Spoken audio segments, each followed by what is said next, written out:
Saiyaara film का teaser जो है वो लॉन्च हुआ है, यशाज फिल्म्स की है, और एक और आप कह सकते हैं कि नेपो किड जो है लॉन्च हो रहे हैं, अनन्या पांडे के कजन ब्रदर हैं जबरदस्ती का नेपो अहान। किड, जबरदस्ती का नेपो अब किड। जबरदस्ती का मतलब आप जो भी, तो सारी नेपो किड जबरदस्ती के हैं, कोई भी मतलब ऐसा नहीं कि जिसको लोगों ने कहा हो कि भाई इसको लेके आओ। वो है हाँ। एक अमेजन प्राइम पर एक नया रियलिटी शो आने वाला है, द ट्रेटर। करण जौहर एक बार फिर से उसको होस्ट करेंगे। तो ये हाँ। टीजर और ट्रेलर कैसे लगे इस पर हम आपकी राय जानेंगे।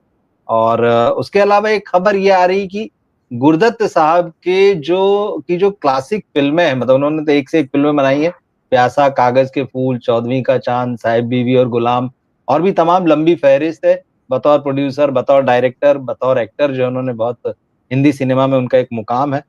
तो खबर ये आ रही है कि उनकी फिल्मों को एक कंपनी जो है वेब सीरीज में डालने का प्लान कर रही है आज के समय के हिसाब से, और दूसरा उनकी बायोपिक पर भी विचार चल रहा है। तो आपके हिसाब से कितना बढ़िया है ये आइडिया जो है, क्या इसको एग्जीक्यूट होना चाहिए, कितनी संभावनाएं दिखती हैं, तो हम इन सब पर डिस्कस करते हैं आज। सबसे जी। पहले तो मैं जानना चाहूंगा सैयारा को लेकर जो इसका टीजर आया है, आपकी क्या राय बनी इस पर? सैयारा का हमारे सामने जो इंट्रोडक्शन आया वो ये आया कि 90 के दशक में चंकी पांडे जो साइड हीरो के किरदार करते थे, बाद में उनकी बेटी आई, अब उनके भाई के बेटे भी आ रहे हैं। उनके भाई बिल्कुल। के बेटे की क्वालिफिकेशन ये है कि वो चंकी पांडे के भतीजे हैं, और एक और क्वालिफिकेशन ये है कि वो अनन्या पांडे के भाई हैं। तो अब उनको मोहित सूरी डायरेक्शन में लेकर आते हैं, मतलब मोहित सूरी के डायरेक्शन में यशराज फिल्म्स उनको लेकर पिक्चर रिलीज कर रहा है। आज पहली झलक, जिसको हम टीजर कहते हैं, वो हमारे सामने आई, लेकिन उसमें मुख्य चीज ही गायब। मुख्य चीज ये है कि हमारा हीरो जो है, जिसको हमें हमारे सामने हीरो बनाकर पेश किया गया है, हमें उसकी आवाज का नहीं पता, हमें उसकी डायलॉग डिलीवरी का नहीं पता, हमें पता ही नहीं वो बोलता कैसे। तो एक बहुत बड़ा झटका तो मुझे ये लगा कि भाई ये हीरो, अगर आप इसको कह रहे हैं, कहना चाह रहे हैं, हमसे कहलवाना चाह रहे हैं, कोई जबरदस्ती भी है आपकी हमारे साथ, तो कम से कम उसकी आवाज तो सुना देते। ये बिल्कुल नई बहुरानी की तरह चुप चुप क्यों है, कुछ बोल क्यों नहीं रहा है। दूसरी बात ये कि ठीक है, फिल्म का फरमाइश हमें समझ में आ गया, 21 और 22 साल की उम्र में अगर अनीत पड्डा है शायद उनकी जो हीरोइन है, वो तो पहले दिखती रही है, मॉडल भी है। अनीता पड्डा नाम है। पड्डा, पड्डा या पड्डा, तो जी जी। तो अनीत पड्डा है, और ये 21-22 साल की दोनों की उम्र है, तो जाहिर है एक लव स्टोरी ही होगी, और डेब्यू में तो वैसे भी लव स्टोरी से ही सब लॉन्च होते हैं, बड़ा अच्छा तरीका है बॉलीवुड में लॉन्च होने का।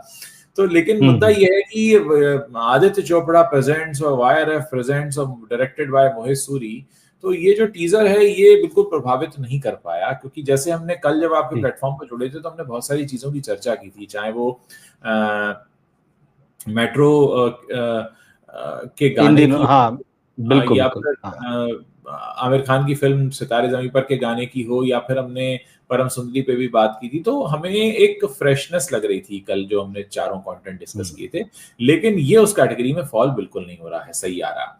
मुझे लगता है कि बहुत बेहतर होता कि पहले ही टीजर में, पहली झलक में हमें कम से कम हीरो बोलता हुआ सुनाई दिखाई देता, हम समझ पाते कि हम किसको मिलने जा रहे हैं, भाई कौन इंट्रोड्यूस हो रहा है।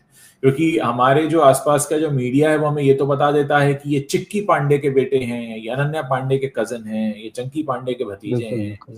सो ये सब चीजों से तो प्रभावित होता नहीं कोई, अब कम से कम आवाज सुन लेते तो समझ में आ जाता। या मुझे ये लगता है कि आवाज इतनी बकवास है जो सुनाने लायक नहीं है पहले टीजर में, कहीं ऐसा ना हो कि एकदम फ्लॉप शो हो जाता मामला।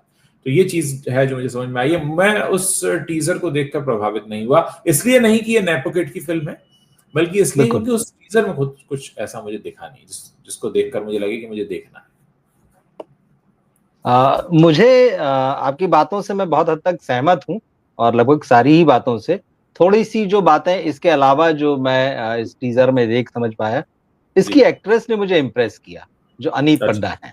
वो खूबसूरत है, यंग है, और जो पर्दे के लिए जिस तरह की ब्यूटी चाहिए होती है, मतलब जो दर्शकों को आकर्षित करती है, तो मुझे लगा कि वो खूबसूरत चेहरा है। अब एक्टिंग कैसी होगी वो तो देखेंगे। और उनकी एक वेब सीरीज आई थी अनीत पड्डा की, बिग गर्ल्स डोंट क्राई, तो उसमें उस वक्त उनकी चर्चा हुई थी। एक और फिल्म थी जिसमें काजोल थी, काजोल के साथ सलाम वेंकी फिल्म थी, तो सलाम वेंकी फिल्म में भी वो दिखी थी। छोटा सा कैरियर है, एक बड़ा लॉन्च पैड है। और दूसरी बात, जैसे वाईआरएफ ने इस फिल्म का टीजर लॉन्च किया और ये कहा जा रहा है फिल्म वाईआरएफ की नहीं है, वाईआरएफ प्रेजेंटर है इस फिल्म में। इस फिल्म के प्रोड्यूसर अक्षय विधानी हैं। तो अच्छा। इन सारी चीजों को भी, हाँ, हाँ, हाँ, प्रोड्यूस्ड बाय आदित्य चोपड़ा नहीं है, प्रोड्यूस्ड बाय अक्षय विधानी है। तो अब क्योंकि वो चंकी पांडे के बेटे हैं, नेपो किड का केस है जैसा आपने कहा, और हालांकि बहुत लंबे समय से खबरें इस तरह की आती रही कि भाई जो अहान पांडे हैं वो वाईआरएफ के साथ जुड़े रहे हैं, कई फिल्मों में वो असिस्टेंट डायरेक्टर रहे हैं, और मतलब अब पीआर प्लांटेड ही खबरें हम इनको मानेंगे कि भाई आदित्य चोपड़ा उनको बहुत टैलेंटेड मानते रहे, उन्होंने खुद उनको जो है नर्चर किया है बहुत, उनको लगता है कि आगे जाके बड़े स्टार आदित्य बनेंगे, ये वो। आदित्य हाँ। पांडे उन्हें बहुत लायक मानते रहे, इसीलिए उन्होंने खुद उन्हें प्रोड्यूस नहीं किया उनकी जी जी। फिल्म। तो और एक चीज जहां तक लुक की बात है, आपने बिल्कुल सही कहा कि भाई आवाज तो सुनवा देते कम से कम, जबकि हाँ, उस टीजर में सारी आवाज लड़की की है। और ये फिल्म मुझे आशिकी जैसा कुछ फील दे रही है। जो टीजर आया ना, मोहित सूरी की फिल्म है, आशिकी 2 हम्म, बनाई थी उन्होंने, तो उसी हाँ, तरह का कुछ, मतलब वो गिटार बजाता हुआ लड़का और वो ड्रम और म्यूजिकल सा थोड़ा सा सेटअप, तो लड़का कहीं परेशान है, लड़की कहीं परेशान है, दोनों की लव स्टोरी। तो ये आशिकी जैसा जो है ये फिल्म का टीजर जो है फील दे रहा है। जहां तक अहान पांडे के लुक की बात है, तो कंपेयर करते हैं तो बहुत सारे लोग अलग अलग एक चेहरे में दूसरा चेहरा देखते हैं, और स्वाभाविक है, हाँ, दिखाई देता है। मुझे हाँ, अंशुमान झा जैसे लगे। अब कई लोग पूछ सकते हैं कि अंशुमान झा कौन है। हाँ, तो हाँ, उन्होंने बॉलीवुड की फिल्मों में लव, सेक्स और धोखा में काम किया था, हम भी जी, अकेले तुम भी अकेले, लकड़ बग्गा। जी, लेकिन उनकी जो सबसे पॉपुलर पहचान है, एक वेब सीरीज आई थी मस्तराम, वो अच्छा, उसमें हाँ, थे, हाँ, तो मुझे लगता है ना, तो हाँ, इससे सब लोग पहचान जाए। मुझे लगा कि ये अंशुमान झा जैसा ही लुक है, उसी तरह की पर्सनैलिटी है, वो जो चेहरा मोहरा जो है उनका उस तरह का। अब कितने चल पाएंगे, कितना यशराज का नाम इनको जो है वो सपोर्ट कर पाएगा, यशराज के नाम पे कितनी इनकी नैया पार हो पाएगी। हालांकि एक चीज मैंने दिन भर में अभी नोट की, हम्म, आमतौर पर हम ये देखते हैं कि जब भी कोई ऐसा नेपो किड लॉन्च होता है तो बहुत सारे बॉलीवुड वालों का भर भर के बधाई संदेश सोशल मीडिया में पहुंचते हैं और उसकी खबरें बन जाती है। हाँ, ऐसी कोई खबर अभी मैंने नहीं देखी कि वेलकम टू बॉलीवुड और आहान और ये और वो। हो सकता है किया होगा, नहीं किया होगा, मैंने सोशल मीडिया में जाके नहीं देखा, लेकिन इस तरह की खबरें नहीं बनी है। अब अनन्या हम्म, पांडे का रिएक्शन लेंगे लोग कि वो क्या सोचती हैं, कैसे, क्योंकि वो तो चल रही हैं, किस तरह से चल रही हैं वो सभी देख रहे हैं, उनके कजन ब्रदर भी आ रहे हैं, तो हाँ, नजर तो हाँ, रहेगी। लेकिन सीधे तौर पर यशराज ने उनकी फिल्म नहीं बनाई है, एक बात बहुत हाँ, क्लियर होना चाहिए, बैनर है, प्रोड्यूसर कोई और है।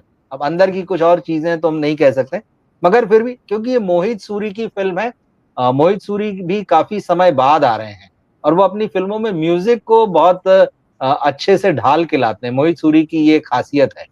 तो देखना पड़ेगा कि इस फिल्म में क्या एक नए ये और फ्रेश आने पेयर वाले को दिनों अच्छे म्यूजिक के साथ ला पाते हैं वो। आने वाले दिनों में ये भी देखना होगा कि प्रोड्यूसर महाशय कौन है और ये बिल्कुल। क्यों लॉन्च कर रहे हैं आहान को।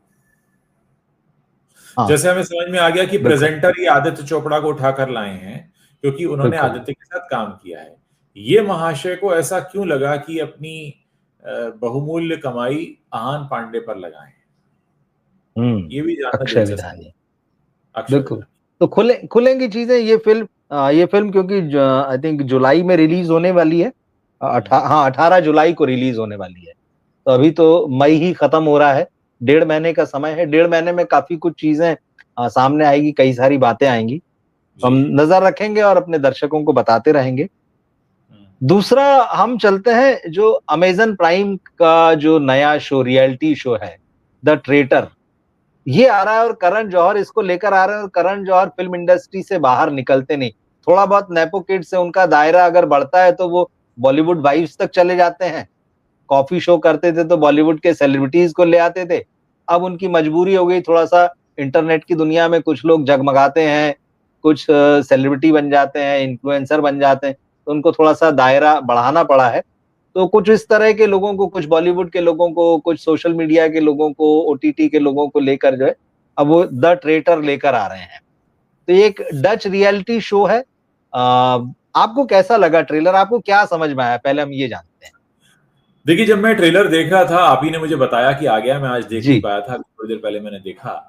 तो मुझे ऐसा लगा कि कंगना रनौत लेकर आती हैं लॉकअप, एजाज खान लेकर आते हैं हाउस अरेस्ट, पहले वो रोडीज आता था और वो स्प्लिट्स विला आता था, अब ये आ रहा है। तो नयापन तो कुछ भी नहीं लगा उसमें, रिपीटेशन लग रहे हैं, थोड़ा सा हाउस अरेस्ट दिख रहा है, थोड़ा सा लॉकअप दिख रहा है, थोड़ा सा रोडीज दिख रहा है, थोड़ा सा स्प्लिट्स विला दिख रहा है, थोड़ा सा बिग बॉस दिख रहा है, और फिर से वही कहानियां हैं कि एक किला या घर या कमरा या मकान या जो भी कहें, मतलब एक हिस्सा जिसमें सब बंद है और वहां कुछ साजिशें रची जा रही हैं, चालें चली जा रही हैं। अब राज कुंद्रा की क्या क्वालिटी है जो उनको उसमें लिया गया? मैं तो कहूंगा चलिए उर्फी जावेद को लिया, तो उर्फी जावेद के अंदर कोई तो क्वालिटी है कि वो कुछ कपड़ों को लेकर कुछ ऐसा अजब गजब करती रहती है कि लोग हंसते हैं, तो चलिए हंसा के ही मनोरंजन होता है। मैं तो समझ नहीं पाया, मैं उसमें जो मुझे सबसे अजीब गरीब कॉन्टेस्टेंट लगे हैं वो राज कुंद्रा लगे हैं। तो ये राज कुंद्रा क्या है? राज कुंद्रा को हम किस तरीके से जानते हैं? मतलब राज कुंद्रा का टैलेंट इतना ही रहा होगा कि शिल्पा शेट्टी से शादी कर ली, एक तो ये टैलेंट, बाकी टैलेंट तो उनके जो है उसके लिए तो मुकदमे चल रहे हैं बाकी टैलेंट्स के लिए, तो मुझे समझ में आया नहीं। और फिर एक सबसे बड़ी बात ये कि क्या करण जौहर उन सभी लोगों को सपोर्ट करते हैं जो कि वहां पर दिखाई दे रहे हैं? क्योंकि करण जौहर का ये होता है ना कि वो जब किसी को शो में लाते हैं तो एक तरह से होता है कि हम उनको सपोर्ट कर रहे हैं, जैसे सलमान खान का भी होता है बिग बॉस में, जिसको लाते हैं उसमें कहीं उनका रहता है कि भाई ये मेरे टाइप का है या मेरा बंदा है।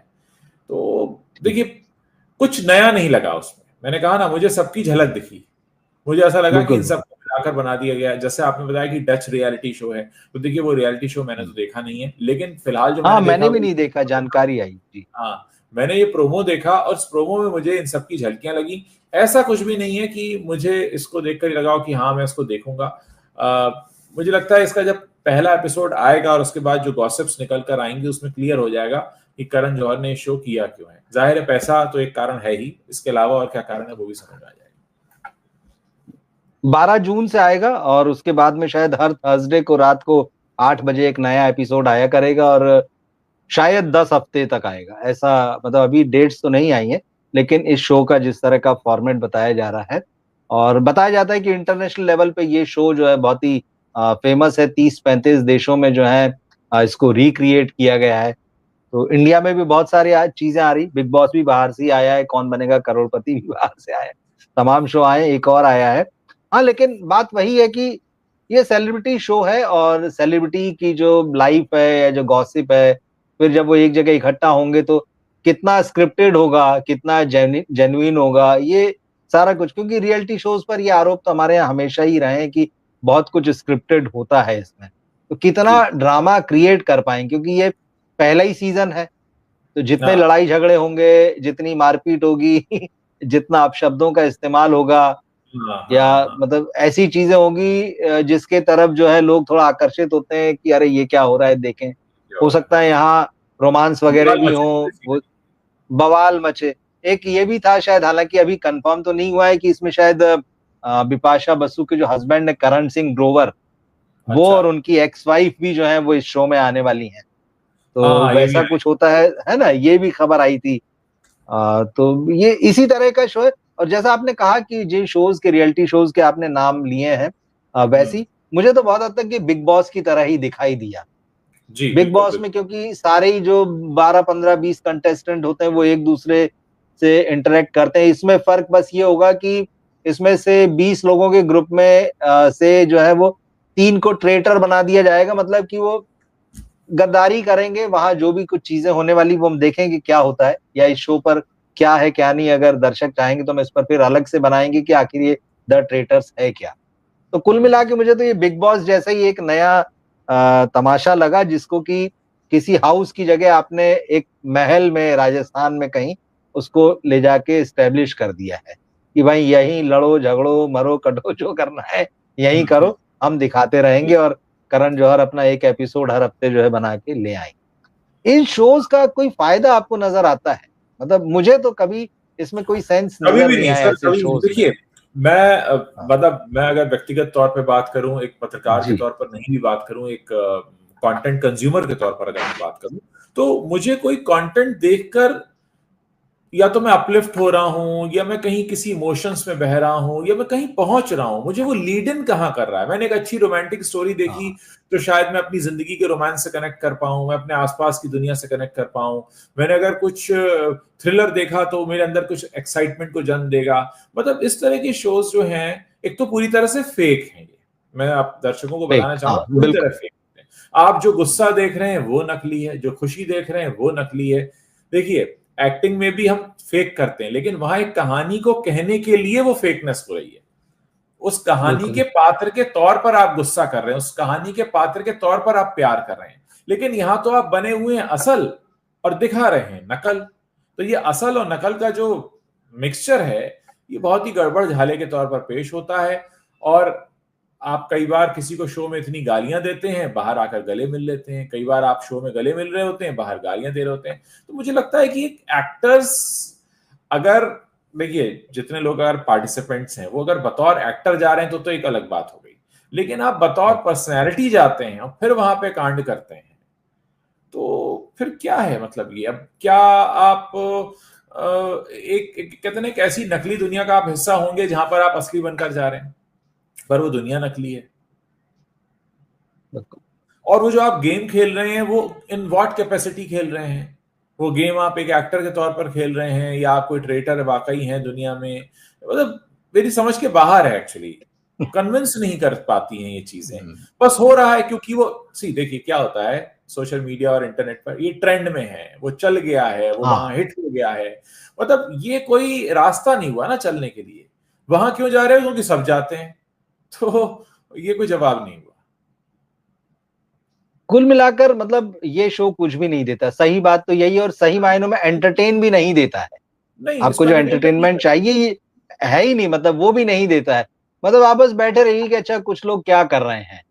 वे अपने जीवन में बहुत कुछ है फिर करने के लिए, और कोई ऐसी शख्सियत इसमें नहीं आती जिसको आप इंस्पायरिंग करें।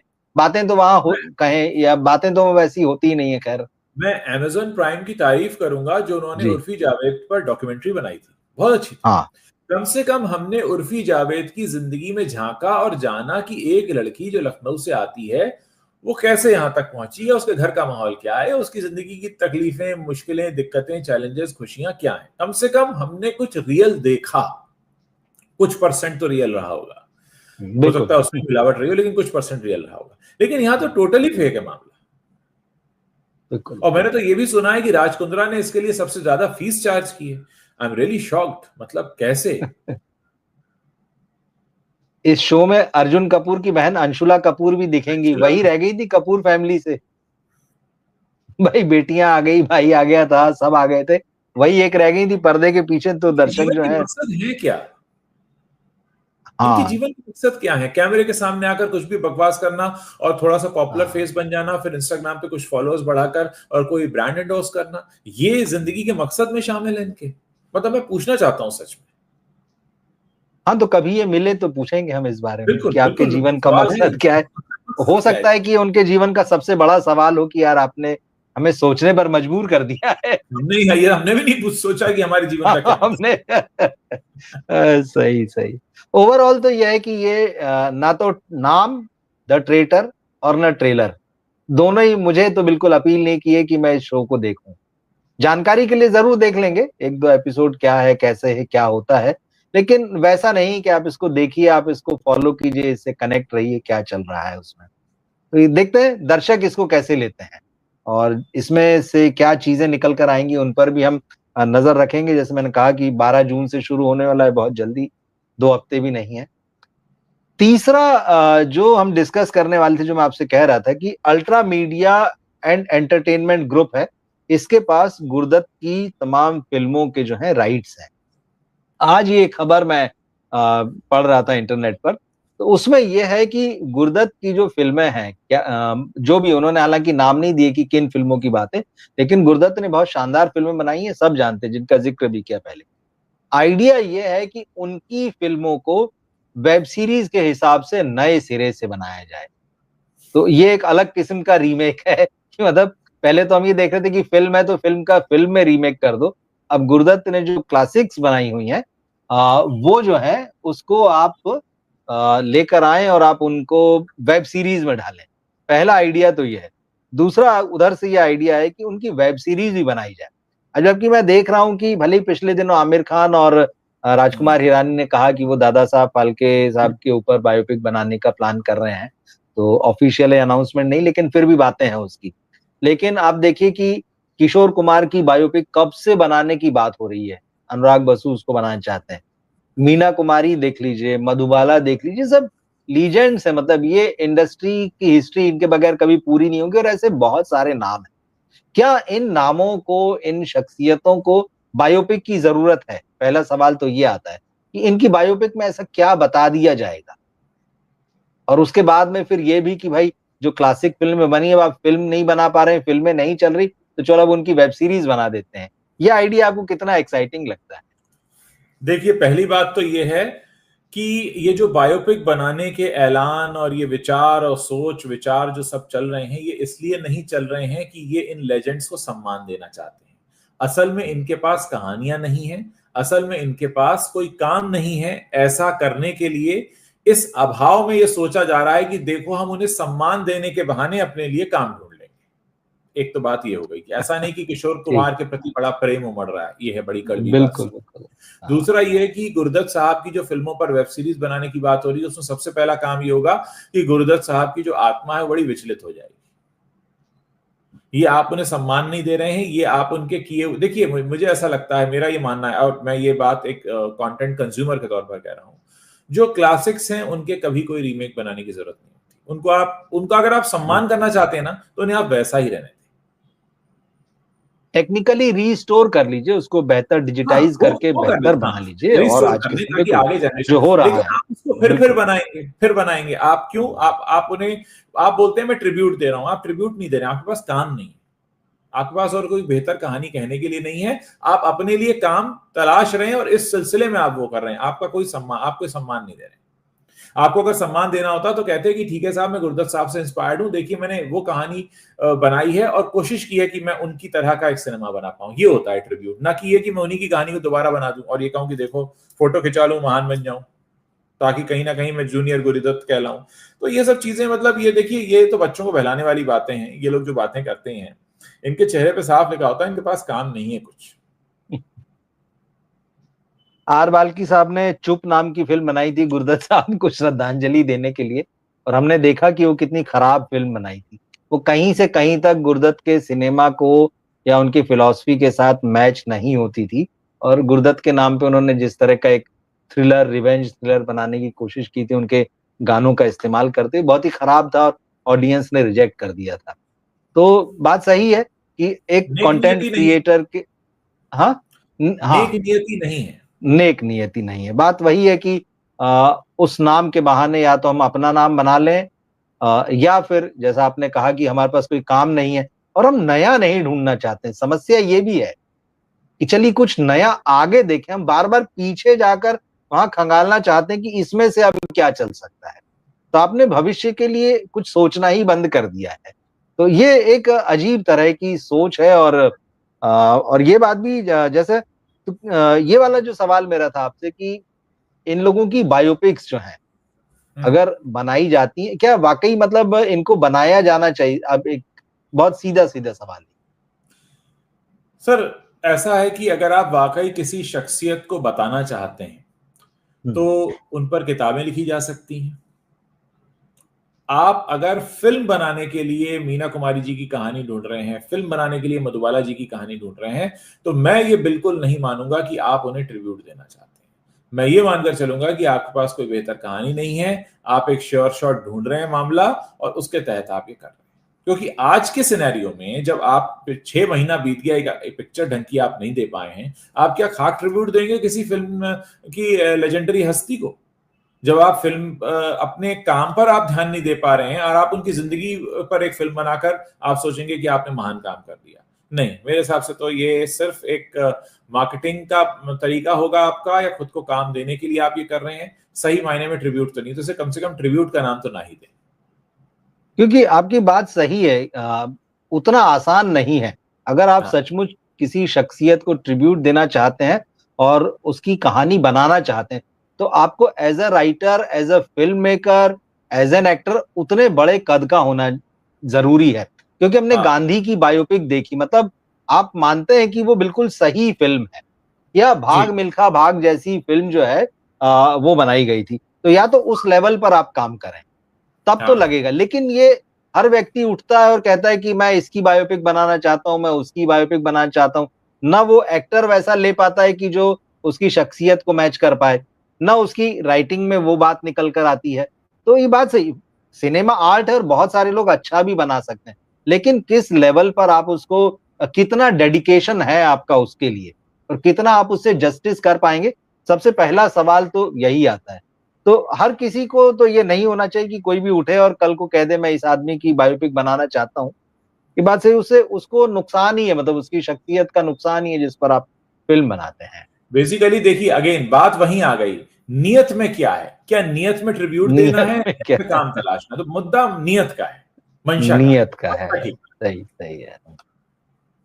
तो आज की खबरें, एक खबर बस और आ रही है कि मतलब जो परेश रावल साहब की तरफ से, जो उनके साइड से निकल के आ रही खबरें, क्योंकि जो हेरा फेरी के मूल प्रोड्यूसर हैं फिरोज नाडियाड वाला, उन्होंने सबको नोटिस भेजा है, कलाकारों को भी भेजा है। तो आज खबरें आ रही कि भाई अब परेश रावल के साइड से भी सवाल पूछा जा रहा है, डायरेक्ट नहीं बल्कि उनके नजदीकी सोर्सेज के हवाले से आ रहा है कि भाई फिरोज नाडियाड वाला क्यों चुप।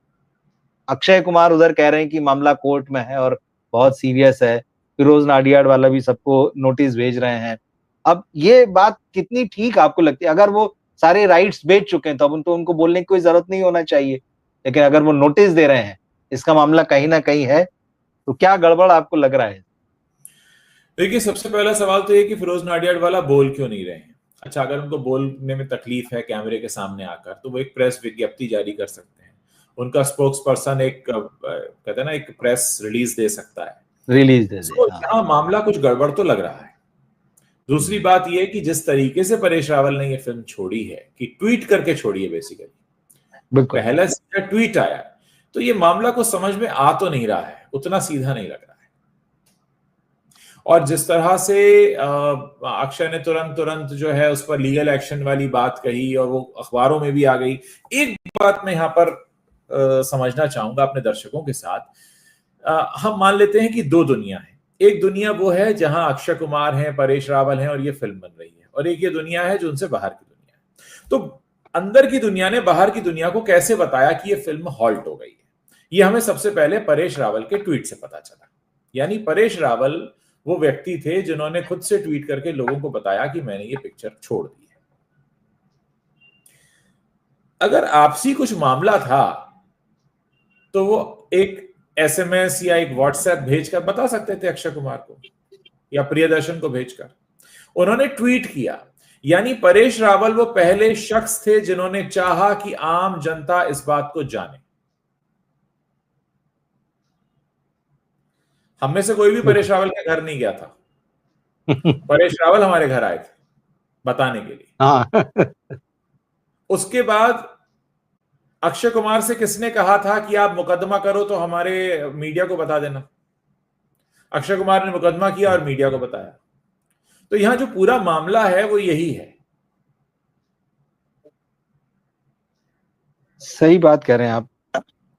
तो इस हमारी मामले में दुनिया बहुत तक कुछ, आपकी हाँ। दुनिया की बात पहुंचाई किसने? यहां कोई जर्नलिस्ट नहीं था, कोई खोजी पत्रकार नहीं था, कोई स्पाई कैम नहीं लगा हुआ था, कोई पैपराजी नहीं पीछा कर रहा था कि कब निकले परेश रावल फिल्म से बाहर। परेश रावल ने ऐलान किया, यानी परेश रावल चाहते थे कि दुनिया इस बात को जाने, और उसके बाद अक्षय कुमार चाहते थे कि दुनिया इस बात को जाने कि मैंने मुकदमा किया है। लेकिन फिरोज नाडियाड वाला चुप बैठे हैं, जैसे किसी ने उनसे कह दिया हो कि भाई कोई ड्रामा चलेगा, तुम थोड़ी देर चुप बैठना, हम तुम्हें बता देंगे बाद में क्या है। मैं तो उसको ऐसे देख रहा हूं। मतलब जैसे आप देख रहे हैं कि परेश रावल आए, परेश रावल चाहते थे, अक्षय कुमार चाहते थे कि सब जाने, तो इसका मतलब कहीं ना कहीं अभी भी ये संभावना पूरी बनी हुई है कि हेरा फेरी 3 जो है ये उसका पब्लिसिटी स्टंट है और आगे देखिए, जाकर कोई बड़ा। मैं सिर्फ कोरे लॉजिक पे बात कर रहा हूं। बिल्कुल पूरे लॉजिक में बात कर रहा हूं कि मुझे किसने बताया कि परेश, मुझे क्या मालूम आज की डेट में, क्या हमें और आपको पता है कि परेश रावल एक पिक्चर के कितने पैसे लेते हैं, या उन्होंने इस वक्त कितनी फिल्में साइन करके, कितनी फिल्मों के साइनिंग अमाउंट लेकर, कितनी फिल्मों के सेट पर उन्होंने जाना शुरू किया है या नहीं जाना शुरू किया है, क्योंकि परेश रावल ने तो हमें कुछ बताया ही नहीं। परेश रावल ने तो हमें सिर्फ एक फिल्म के बारे में बताया, खुद से बताया, यानी वो चाहते। मुझे लगता है अभी आगे और चीजें बताएंगे हमें धीरे धीरे, जो है जो हम शुरू से कह रहे थे कि मामला लंबा चलेगा और खत्म नहीं हुआ है। तो चलिए, अच्छा है, हम नजर रखते हैं